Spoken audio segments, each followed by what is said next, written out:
প্রিয় সাংবাদিক বন্ধুগণ, আপনারা ইতিমধ্যেই জেনেছেন যে কি বিষয়ে আমরা কথা বলতে এসেছিলাম। আমাদের দাবিগুলো খুবই স্পষ্ট ছিল যে আমরা আসলে কি চাই।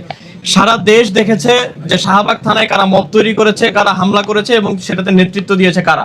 ছাত্রদল তার সন্ত্রাসী কর্মকাণ্ডের মাধ্যমে আবারও আমরা আশঙ্কা করছি যে তারা এই ক্যাম্পাসে তাদের দখলদারিত্ব ফিরিয়ে নিয়ে আসতে চায়, যেমন আমরা আগের রাজনৈতিক কালচারে দেখেছি। কিন্তু এই বিষয়টা আমরা স্পষ্ট করেছি যে আমরা যতদিন আছি কখনো এটা সম্ভব হবে না। আমাদের করুণা হয় ছাত্রদলের প্রতি যে তারা ছাত্রলীগের কোনো একজন অ্যাক্টিভিস্ট যেই ফটোকার্ড ছড়াচ্ছেন, যে ফেক গুজবগুলো ছড়াচ্ছেন, সেই গুজবের আলোকে তারা শাহবাগ থানায় যেয়ে মব করছে। এটা কি ধরনের লজ্জাজনক পরিণতি ছাত্রদলের জন্য, এটা আমরা উপলব্ধি করি, তারা উপলব্ধি করেন কিনা আমরা জানি না। দুঃখজনক বিষয় আরেকটা, সেটা হচ্ছে যে বিশ্ববিদ্যালয় প্রশাসন কয়েকটা তদন্ত কমিটি গঠন করেছিল। তারা 24 ঘন্টা 48 ঘন্টা এই ধরনের সময় পেতে দিয়েছিল। আজকে প্রায় 96 ঘন্টা পার হয়ে যাচ্ছে। অধিকতর তদন্তের জন্য তারা সময় চেয়েছে বা সময় তারা মনে করছে যে সময় দরকার, কিন্তু এই বিষয়টা ভিকটিম বা যেই দল ভিকটিম হয়েছে তাদের কাউকে স্পষ্ট করার জন্য প্রয়োজন মনে করেনি। কিন্তু আমরা দেখতে পাচ্ছি যখন তাদের কাছে যে আমরা জবাব চাচ্ছি, তখন তাদের জবাব হচ্ছে যে তারা অধিকতর তদন্তের জন্য সময় চায়।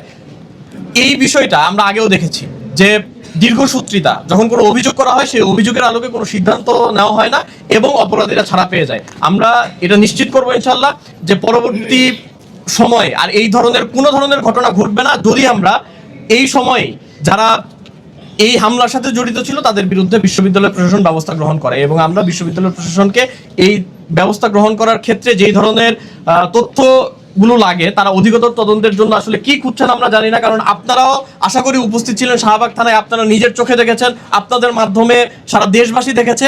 আমরা আজকে এখানে আপনারা দেখবেন যে আমরা প্রত্যেকটি ভিডিও ফুটেজ সহ এবং তাদের পরিচয় সহ আমরা বিশ্ববিদ্যালয় প্রশাসনের কাছে জমা দিয়ে এসেছি। আমরা এখান থেকে বলতে চাই যে যদি এরপরও তাদের অধিকতর তদন্তের প্রয়োজন হয় এবং তাদের আরো সময়ের প্রয়োজন হয়, তাহলে আমাদের ধরে নিতে হবে যে তারা এটার আসলেই তদন্ত চায় না এবং তারা এটার প্রতিকার বা এটার যে বিচার, সেই বিচারের ক্ষেত্রে তারা আসলে তাদের যে উদ্দেশ্য, সেই উদ্দেশ্য সৎ নয়। আমরা আশা করব যে বিশ্ববিদ্যালয় প্রশাসন এখানে তার যে সদিচ্ছা সেটার পরিচয় দিবে এবং সেটার মধ্য দিয়ে যারা এই ধরনের ন্যাক্কারজনক ঘটনার সাথে জড়িত ছিল, এই ধরনের হামলার সাথে জড়িত ছিল, তাদের বিচারের আওতায় নিয়ে আসবে। আমরা আশা করছি যে আমরা সেটা বাস্তবায়ন করতে পারবো এবং জাতির দর্পণ হিসেবে আপনারা যারা রয়েছেন, আপনারাও আপনাদের জায়গা থেকে, যেহেতু সাংবাদিক যে ভাইয়েরা রয়েছিলেন তাদের উপর হামলা করা হয়েছে, আমরা আপনাদের কাছেও প্রত্যাশা করব যে আপনারাও এক্ষেত্রে যেই ভূমিকা পালন করা দরকার সেই ভূমিকা পালন করবেন। আপনারা দীর্ঘক্ষণ ধরে অপেক্ষা করছিলেন, সবাইকে ধন্যবাদ জানাই। হত্যার হুমকি আসতে থাকে। এই হুমকিকে কেন্দ্র করে সে যখন জানে এবং তাদের কাছ থেকে সে জানতে পারে যে তার আইডির নামে একটা ভুয়া ফটোকার্ড ছড়ানো হয়েছে, তখন এই আব্দুল্লাহ মাহমুদ সে নিরাপত্তার জন্য শাহবাগ থানায় যায় জিডি করতে। সেখানে যাওয়ার পরে তার জিডি নিতে কালবিলম্ব করা হয় এবং এর মধ্যে ছাত্রদলের বিভিন্ন প্রায় 200-র মতো লোক তারা সন্ত্রাসী কর্মকাণ্ড করে, শাহবাগ থানায় যে মব করে এবং মব করে তাদেরকে আটকে রাখে, তাদেরকে মারধর করতে যায়। ঠিক সেই সময় তাদেরকে বাঁচানোর জন্য ডাকসুর প্রতিনিধি 2-3 জন প্রতিনিধি যায় এবং সেখানে তাদেরকে বেধড়ক মারধর করা হয়। এই ঘটনাকে কেন্দ্র করে আমরা দেখেছি ওখানে স্পষ্ট ভিডিও ফুটেজ ছিল, কারা কারা এই হামলার সাথে জড়িত একেবারে স্পষ্ট তথ্য প্রমাণ আছে। এবং পরবর্তীতে তাদেরকে ধানমন্ডি থানায় নিয়ে যাওয়া হয়, একটা অভিযোগের ভিত্তিতে সারা রাত আটক করে রাখা হয়। আমরা শেষ পর্যন্ত কথাবার্তা বলে তাদেরকে নিয়ে এসেছি, কিন্তু দুর্ভাগ্যবশত আজকে প্রায় কয়েকদিন হয়ে গেল, এখনো পর্যন্ত তাদের বিরুদ্ধে প্রশাসনের পক্ষ থেকে কোনো পদক্ষেপ নেওয়া হয়নি। সেই প্রেক্ষিতে ছাত্র শিবির ঢাকা বিশ্ববিদ্যালয় শাখার পক্ষ থেকে আমরা বিস্তারিত তথ্য প্রমাণ সহ এখানে যারা যারা জড়িত ছিল তাদের বিস্তারিত ভিডিও ফুটেজ আমাদের কাছে আছে, সেই ভিডিও ফুটেজ সহ সকল তথ্য প্রমাণ সহ আমরা বিশ্ববিদ্যালয় প্রশাসনের কাছে অভিযোগ দায়ের করেছি।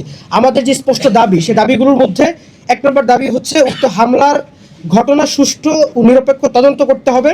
দ্বিতীয়ত, সিসিটিভি ফুটেজ পর্যালোচনা করে চিহ্নিত হামলাকারীদের বিরুদ্ধে কঠোর একাডেমিক এবং প্রশাসনিক দৃষ্টান্তমূলক শাস্তির ব্যবস্থা করতে হবে। ক্যাম্পাসে সকল শিক্ষার্থীদের নিরাপত্তা নিশ্চিত এবং বিচারহীনতা সংস্কৃতি বন্ধ করতে হবে। এবং যেসব শিক্ষার্থী ভুয়া ফটোকার্ড সাইবার স্পেসে ছড়িয়ে আব্দুল্লাহ মাহমুদের জীবন ঝুঁকির সৃষ্টি করেছে, তাদের বিরুদ্ধে একাডেমিক এবং প্রশাসনিক ব্যবস্থা গ্রহণ করতে হবে। এই দাবিগুলো নিয়ে আমরা বিশ্ববিদ্যালয় প্রশাসনের কাছে অভিযোগ জানিয়েছি এবং আমরা প্রত্যাশা করছি বিশ্ববিদ্যালয় প্রশাসন দ্রুত সময়ের মধ্যে এর বিরুদ্ধে পদক্ষেপ নেবে। কিন্তু একটা সবচেয়ে দুঃখের বিষয় যেটা, যে ঢাকা বিশ্ববিদ্যালয়ের মতো গুরুত্বপূর্ণ জায়গায় ডাকসুর নির্বাচিত প্রতিনিধি যারা, তাদের গায়ে স্পষ্ট হাত তুলেছে, বেধড়ক মারধর করেছে এবং সাংবাদিক সমিতির সাংবাদিক যারা আছে যারা এই সমাজের দর্পণ হিসেবে আমরা জানি, সেই সাংবাদিকদের গায়ে হাত তুলেছে এবং এটাকে তারা গর্বের সাথে প্রচার করছে।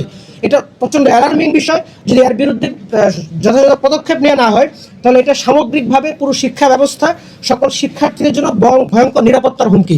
আমরা প্রত্যাশা করছি দ্রুত সময়ের মধ্যে বিশ্ববিদ্যালয় প্রশাসন এটা নিয়ে গুরুত্বপূর্ণ পদক্ষেপ নেবে।